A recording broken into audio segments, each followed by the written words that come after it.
Nggak kerasa kita udah masuk di bulan April tahun 2024 dan di awal-awal bulan April kita udah kedatangan berbagai macam jenis film horor ya. Ya Allah. Pepe anjing entot.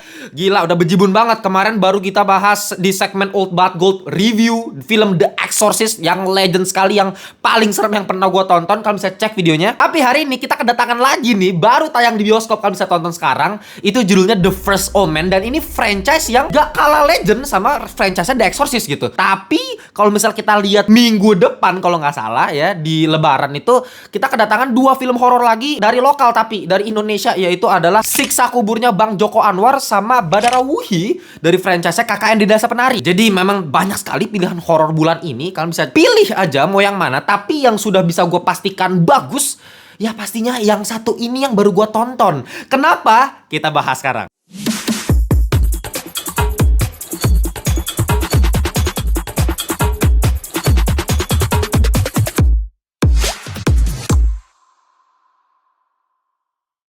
Welcome back to Ngelantur Indonesia. Skui nonton, skip blow on. Jangan lupa kalian semua ya.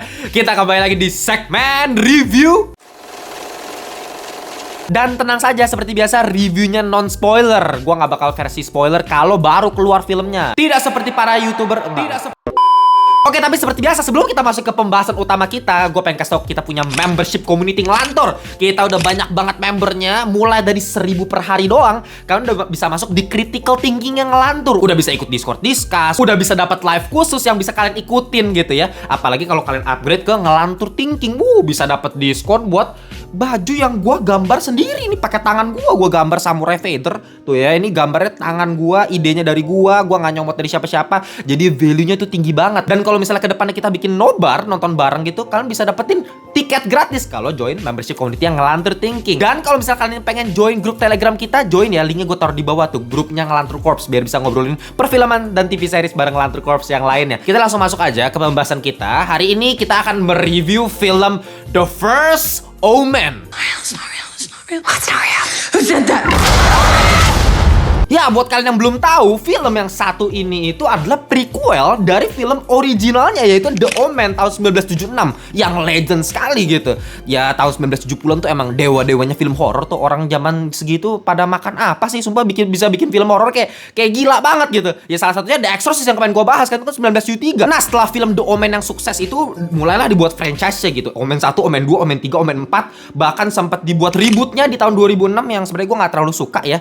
Dan akhirnya muncul nih, ini prequel.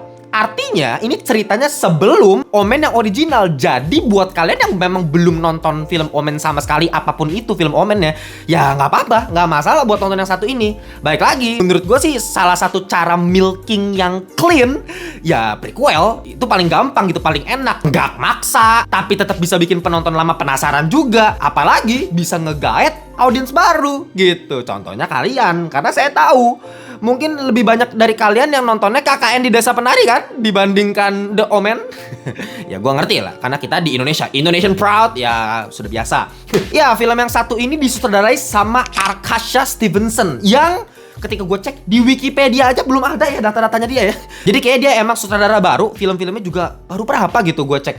Tapi yang gue bingung, bikin gue heran, filmnya udah bisa sematang ini, sebagus ini. Nah, sebelum gue bahas kenapa The First Omen ini bisa dikatakan sebagai prequel yang bagus, padahal bisa dibilang milking ya franchise The Omen.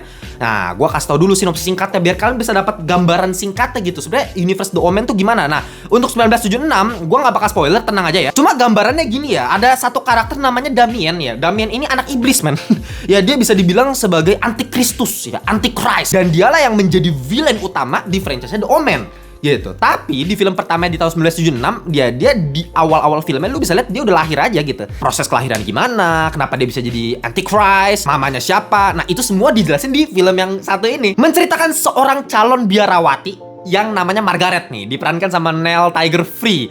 Dia ini pindah dari Amerika ke Italia, ke kota Roma, dimana dia pengen mengabdi di sebuah gereja dan dia pengen ditahbiskan untuk menjadi seorang biarawati. Keanehan mulai terjadi ketika dia bertemu dengan seorang gadis bernama Carlita Scianna yang diperankan sama Nicole Soares. Nah, keanehan bisa kalian temukan karena si Carlita ini diperlakukan seolah-olah berbeda sekali dengan anak-anak yang di panti asuhan yang di gereja situ gitu loh. Karena dia dianggap aneh, nakal. Dan sepanjang kalian nonton film The First Omen ini ngelit kita ke sebuah konspirasi, ke sebuah misteri di mana ya gerejanya tuh sebenarnya ada dua ya. Dalam artian kayak gereja yang benar-benar menyembah Yesus, ada gereja yang bersekongkol untuk ngebuat sosok antikristus. Dan ini sebenarnya bukan ngawang-ngawang kayak mereka jahat aja pengen buat antikristus, enggak. Mereka punya motivasi yang baik di belakang itu. Anggapannya kayak anti villain. Kalau kalian sering lihat film-film superhero kan biasa ada anti villain gitu, yang dalam artian mereka berbuat jahat tapi dalam perspektif mereka yang mereka lakukan itu benar,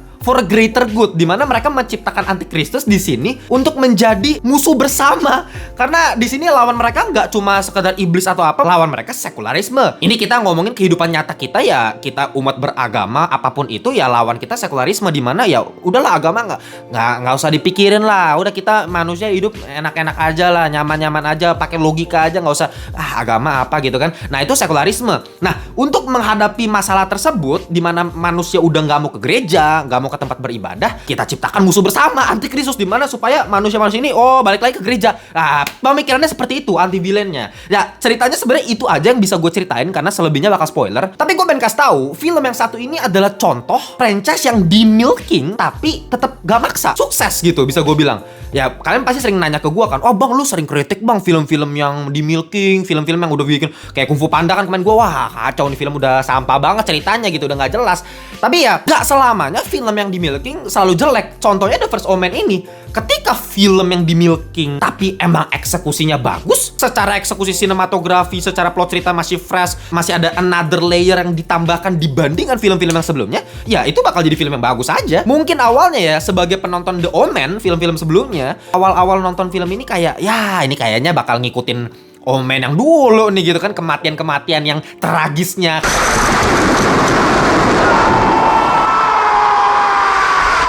Jadi yang gue takutin mereka bakal pakai rumus kesuksesan The Omen 1976 dibikin jadi modern. Dan biasanya kalau film melakukan hal yang seperti itu biasanya sampah biasanya. Kalau dalam urusan serem, gue masih lebih prefer Omen 1976 karena versi klasik lu ya. Film-film horor klasik mah udah nggak bisa dilawan bos. Lu dilihat dari soalnya scene-scene-nya itu kan selalu terkesan jadul tanpa teknologi, lebih creepy dengan noise-nya, lebih kusam ya.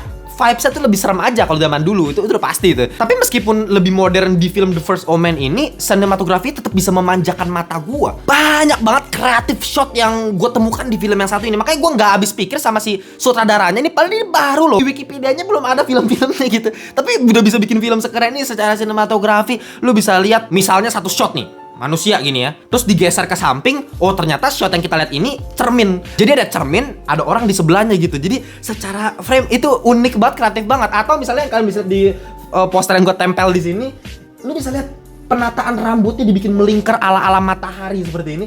Ini ngeri banget gitu, dan itu shotnya dari atas gitu kan, ditarik ke atas gitu. Itu mantep banget kan. Dan parameter horor yang baik selalu gue bilang adalah gimana cara kita dibikin sesek napas gitu supaya nonton film kayak ketahan gitu napas gitu. Kayak ya kemarin gue bahas The Exorcist, gue bilang tuh sampai geter tangan gue sampai nggak bisa napas. Nah film The First Omen ini cukup bisa memberikan perasaan seperti itu meskipun jump scare-nya ada beberapa ya. Lagi-lagi gue udah pernah bilang kalau misalnya gue itu bukan tipe orang yang gampang di jump scare, gampang ditakutin lewat jump scare murahan gitu ya.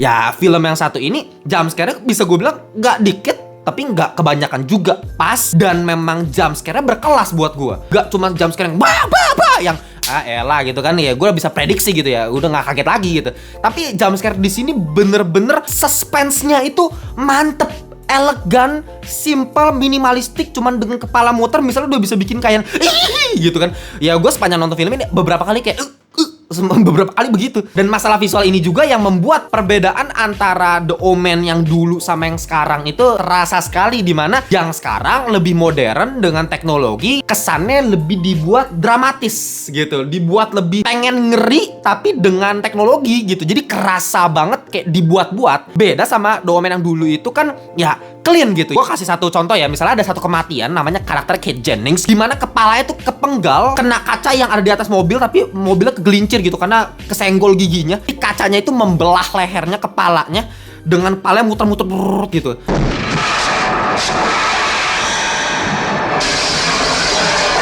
Lu bisa perhatikan scene kematian yang ada di film The Omen yang dulu itu simple aja, cuman kayak pala muter gitu kan. Nggak sampai dibikin color grading yang gimana. Shotnya juga terkesan lebih simple dengan ya close up aja. Palanya juga kelihatan gitu, masih boneka gitu.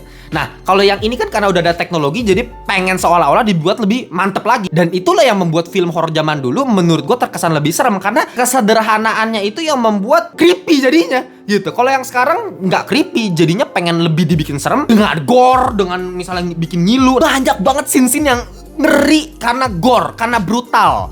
Nah, ini juga jadi permasalahan sendiri nih buat film yang satu ini. Ada plusnya, ada minusnya. Ketika lu memang suka gore, lu suka brutal, lu suka dibikin ngilu, ya ini mungkin film yang cocok buat lu. Tapi kalau misalnya lu yang tipenya kayak gue yang ya ini murahan ya, udah biasa lihat gore kayak gitu, jadi terkesannya kayak ya ini horror murahan yang pengen buat gore buat penontonnya ngilu aja. Tapi untungnya dengan gore yang cukup brutal, bisa tiba-tiba orang lahir kan ada monster keluar gitu. Gue agak ngeri sih, agak ngilu gitu ngelihatnya. Tapi memang sinematografi juga bagus gitu kan. Biasa permasalahannya selalu film horor yang pengen asal jadi itu gore, tapi sinematografi ya udah bodo amat lah. Yang penting gore udah bisa bikin penonton takut gitu kan. Ini sinematografi emang setiap frame demi frame itu emang cantik banget gitu. Nah, ketika gue menonton film ini pertengahan sampai selesai tuh gue ngerasa kok ini kayaknya terlalu mainin di sinematografinya gitu. Setiap shot dibikin creepy, ngeri, sinematik gitu. Tapi ceritanya kayak ngestak. Awalnya gue mikir gitu. Lah ini ceritanya kok nggak jelas gitu. Mungkin pengen pakai pattern film Omen yang sebelumnya, kesannya kayak udah ketebak aja gitu. Ya kestak gitu, cuman mainin sinematografi. Tapi gua salah. Ya kenapa gua salah? Karena ada plot twistnya itu. Jadi harus tonton sampai akhir. Ketika gua tahu plot twist, oh bangke, ini memang plot twistnya buat gua cukup berhasil. Works ala-ala red herring yang kita dikasih jalan yang berbeda di awal nonton, ternyata jalannya salah gitu. Oh ternyata yang ini, dan plot twist cukup mengagetkan, cukup membagongkan. Ya mungkin sedikit permasalahan dari gua adalah dari sisi logiknya kayak agak kasar ya, sedikit kurang smooth plot twist yang bagus banget tuh kan yang kayak bener-bener smooth banget, kayak misalnya The Sixth Sense, Shutter Island, The Prestige, itu film-film yang memang plot twistnya kayak membagongkan dan banyak sekali ya, plot twist yang gila-gila yang memang smooth gitu. Secara ceritanya alurnya enak aja, makanya ketika plot twist dapet banget tuh, kayak bener-bener ketimpa truk aja. Nah, kalau yang film yang satu ini mengagetkan, tapi ada sedikit gangguan tuh dalam hal jalur ceritanya, logiknya. Tapi lagi-lagi permasalahan kecil ini masih terbantu dengan sisi teknisnya, yaitu scoringnya. Ini adalah the ultimate weapon dari filmnya The Omen 1976 yang dia menang Oscar di bagian musik original nggak sih? Musiknya Jerry Goldsmith kalau nggak salah, judulnya Ave Satani. Itu memang ngeri banget, itu bikin gue merinding banget kayak Sangwis Baby Moose. Gak heran kalau bisa menang Oscar gitu, padahal di film horor. Dan dari segi penataan suaranya juga gila-gilaan. Nah, di film yang satu ini meskipun udah bukan si bapak Jerry Goldsmith, tapi Mark Corven sebagai komposer musik utama dari film The First Omen ini berhasil membawakan nuansa yang sama dari film sebelumnya. Memang cukup ngeri. Dan lu wajib banget nonton di bioskop sih. Sayang banget kalau lu gak nonton The First Omen di bioskop, kalau lu nunggu di platform streaming baru, apalagi lu nontonnya bajakan gitu ya elah. Bioskop tuh bener-bener dari opening scene aja udah bikin gua kayak gitu kan. Soalnya kayak lu bisa lihat dari pecahan lukisan dengan suara di belakang kayak itu waduh ngepik lagi. Ya pokoknya banyak banget paduan suara dengan berbagai macam ornamen musik yang cukup memberikan ketegangan yang luar biasa kepada badan lu. Dan musik ikonik Ave Satani dari si Jerry Goldsmith ini lagi-lagi dipakai lagi untuk di bagian ending, sehingga membuat klimaks yang cukup berasa ya untuk film yang satu ini. Makanya kalau misalnya gue harus kasih kesimpulan untuk film The First Omen ini sebagai franchise gitu ya, sebagai prequel, kesannya kayak milking, sebenarnya nggak terlalu perlu dibuat ya. Perlu kalau emang yang udah nonton dan masih penasaran ini siapa sih sebenarnya si Antikristus ini, proses kelahirannya seperti apa, ya mungkin memang perlu ada film seperti ini. Tapi buat orang awam kayak ya udahlah ya, sebenarnya nggak perlu amat gitu. Tapi dibuat film ini untuk milking, eksekusinya masih bagus, musiknya bagus, visualnya bagus, jumpscare-nya juga masih elegan, gore-nya juga masih dalam kesan yang gak terlalu maksa gore, dan secara visual masih mahal gitu filmnya. Keren gitu. Untuk penonton lama bakal penasaran, untuk penonton baru jadi bakal nonton film The Omen sebelum-sebelumnya. Ya, jadi film layak banget untuk gua kasih final score 8,5/10 alias Cakep. Percayalah sama gua, Anda akan dibuat terkagum-kagum melihat keindahan visual dari film yang satu ini. Sekaligus dari sisi seremnya pun gua tetap bisa merinding meskipun lagi ini ngomongin supranatural yang bukan tipe horor gua, tapi gua bisa tetap merinding nonton film yang satu ini. Keren banget. Nah, kalau kalian udah nonton film yang satu ini, boleh kalian tulis di kolom komentar pendapat kalian. Kalau kalian gak setuju sama gua, tulis argumentasinya biar kita bisa debat, biar kita bisa diskusi, ada dialektika yang terjadi antar sesama ngelantur corps. Oke? Gitu aja untuk video kali ini. Jangan lupa kita punya sosial media Instagram, linknya gue taruh di bawah, Telegram, biar ngobrol-ngobrol sama yang lain, dan membership community, di join ya. Kita jumpa di segmen video berikutnya. Bye-bye semuanya.